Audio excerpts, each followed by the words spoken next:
Le Parcoursup pour les étudiants étrangers, licence, BTS, DCG, explications et conseils. Donc j'ai fait cette vidéo parce que beaucoup des étudiants m'ont posé les questions sur le Parcoursup, les questions qu'ils n'ont pas compris, et je peux voir que déjà certains n'ont pas regardé ma première vidéo que j'ai fait sur ce sujet. Je les invite à aller revoir la vidéo, mais quand même je vais vous répondre certaines questions, voire me répéter. Donc, je vous invite à regarder la vidéo parce que certaines questions peuvent être les questions que vous posez aussi. Dans cette vidéo, on va voir en général en tant qu'étudiant étranger qui peut postuler sur le Parcoursup. Donc, dans quelle formation pouvez-vous postuler? La différence entre ces formations, c'est très important de savoir ça. Mon avis et les conseils sur ces formations. Cela va vous aider pour faire le bon choix. Comme d'habitude, je vous demande de vous abonner si ce n'est pas encore fait pour aider la chaîne à évoluer car cela nous permet d'aider plusieurs étudiants. Donc, dans cette vidéo, je veux pouvoir lire et répondre à certaines questions qui m'ont été posées. Je vous dis ça après ça.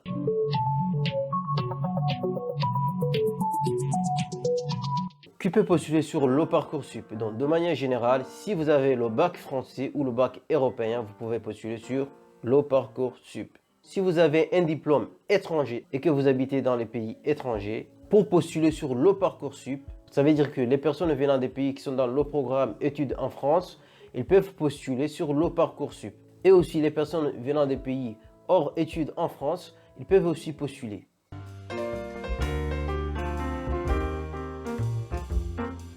Alors, la bonne question, dans quelle formation pouvez-vous postuler? Vous ne pouvez pas postuler dans n'importe quelle formation. Ça, c'est la première chose. Il faut savoir que vous ne pouvez pas postuler dans les licences classiques. En licence, vous ne pouvez pas postuler là-dedans. On peut postuler dans les BTS, oui, on peut postuler. On peut postuler dans les DCG, oui, on peut postuler. On peut postuler dans les CPGE et on peut postuler dans certaines écoles de commerce. Dans tous les cas, si vous avez votre acceptation, vous allez suivre la procédure « Je suis accepté ». Il y a une différence entre ces formations. Là, je vais vous parler de BTS, les licences, les écoles préparatoires ou la BUT. Donc, la licence et les BUT, ce sont les formations universitaires. Pour les formations universitaires, ce sont des bonnes formations et la majorité des gens, ils vont là-bas. Donc, vous avez plus de candidats. Les formations dites non universitaires mais sélectives. Alors, ce sont des formations qui ont été mises pour aider des entreprises. Donc, le BTS, le brevet de technicien supérieur. Donc, c'est un diplôme français qui se prépare en 2 ans dans des sections de technicien supérieur. Il permet de valider les compétences et les connaissances dans un secteur précis. La formation se fait soit à initiale ou soit en alternance. En alternance, ça veut dire que vous avez une partie que vous êtes dans l'entreprise et une autre partie que vous êtes à l'école. Un exemple, vous allez étudier 2 fois dans la semaine et 3 fois dans l'entreprise. Ou simplement, vous allez faire une semaine à l'école et une semaine en entreprise. Pour valider votre BTS, vous allez faire un examen final à la fin de l'année. Alors, la licence, c'est quoi? Une formation classique de 3 ans qui est reconnue au niveau international. Donc, la validation de ce diplôme, vous allez le faire en passant généralement par les paliers des semestres et aussi les contrôles continus. Tandis que les classes préparatoires se préparent en 2 ans. Ce sont les classes pour vous préparer à passer soit les concours pour les grandes écoles d'ingénieurs, mais ça vous prépare, ça vous donne les solides connaissances. Pour être admis, il faut un bon dossier scolaire, un bon investissement et avoir une bonne motivation. À retenir, vous devez avoir un beau dossier parce qu'ils font la sélection par dossier, être motivé et bien s'investir dans les études. Je rajoute aussi que les classes préparatoires sont hébergées dans le lycée. Dire que sont hébergées dans le lycée, ça ne les empêche pas d'être plus sélectifs que les licences. Et ça ne les empêche pas d'être une meilleure formation. Quand vous venez d'une école préparatoire, en général, vous passez facilement les autres classes. Donc c'est un bon moyen pour intégrer les grandes écoles d'ingénieurs. Donc là, on va parler de la BUT qui se prépare en 3 ans en UIT. La sélection, c'est par dossier après le bac. Vous allez valider votre année en fonction des semestres. Si vous avez réussi premier semestre, deuxième semestre, troisième semestre, ainsi de suite.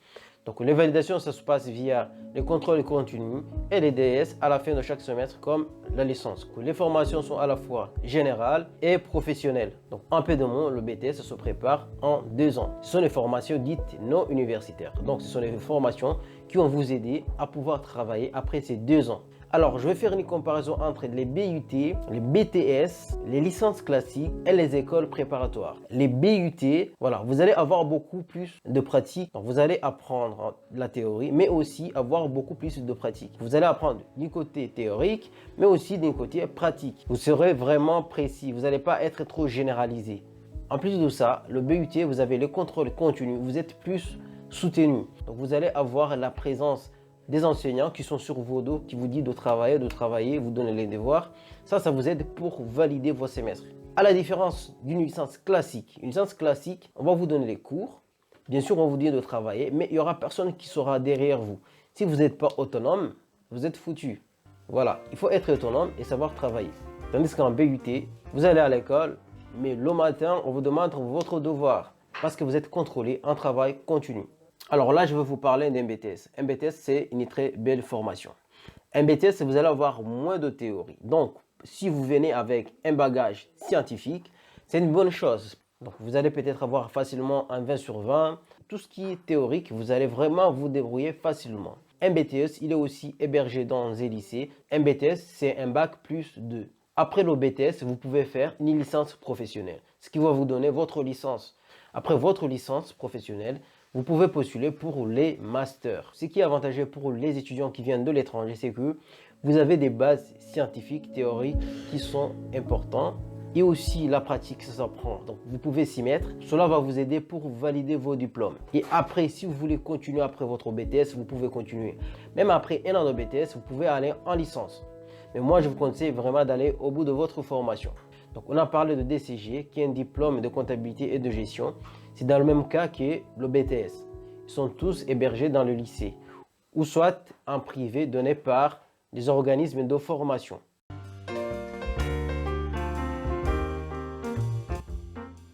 Combien coûtent les formations? Ce que je sais, c'est que les coûts de BTS sont soit gratuits ou soit entre 200 et 500. Et c'est la même chose que les DCG. Dans tous les cas, vous allez sur le site, vous allez voir que c'est écrit, c'est soit gratuit, ou soit s'il y a un montant, on va vous dire que il y a un montant. Alors, ça varie. Ça dépend. Si vous allez dans un organisme privé, ça peut arriver à 900, 4000, ça varie. Si vous allez dans le public, vous allez trouver que c'est 0 €. Soit on a fait une exonération totale. N'attendez pas la dernière minute pour faire vos vœux. C'est important parce qu'il y a beaucoup de bugs à la dernière minute comme d'habitude. Là, je vais lire et répondre les questions qui m'ont été posées dans les messages. Voilà. Donc, j'ai Master 2 et j'ai la licence en finance compta. Je voudrais faire le DCG. Alors oui, vous pouvez faire ça, même si vous avez un master. Là, vous allez vous demander, j'ai un master, alors comment je vais recommencer en première année? Est-ce que ça ne va pas poser la question lors de mon visa? Si vous êtes amené à faire un entretien, il faudra expliquer cette formation, vous l'avez choisie parce que c'est une formation qui est concrète et c'est professionnel. Donc, c'est à vous de chercher votre moyen de convaincre la personne en face si vous êtes amené à faire un entretien. Oui, bien sûr, si vous avez un BTS, la condition d'accès pour faire un BTS, il faut au moins avoir un bac. Vous avez déjà votre bac, vous pouvez postuler ici. J'ai une licence en finance, je peux postuler. Bien sûr, vous pouvez postuler. Il faut savoir que vous pouvez postuler pour seulement les BTS, le DCG et certaines écoles de commerce. Donc, vous ne pouvez pas postuler en licence. Quand vous voyez que c'est une licence ou une école qui se trouve sur Campus France, vous ne pouvez pas postuler. Une autre question, je voulais savoir si on peut faire Parcoursup en postulant en licence 3. Non, vous ne pouvez pas. Une autre question, donc j'ai déjà postulé à Campus France, puis j'ai postulé en Parcoursup. Bien sûr, vous pouvez postuler sur le Parcoursup. Voilà, c'est la fin de la vidéo. J'espère que cette vidéo vous a aidé. Mettez des likes et partagez la vidéo. Je vous dis à très bientôt dans la prochaine vidéo.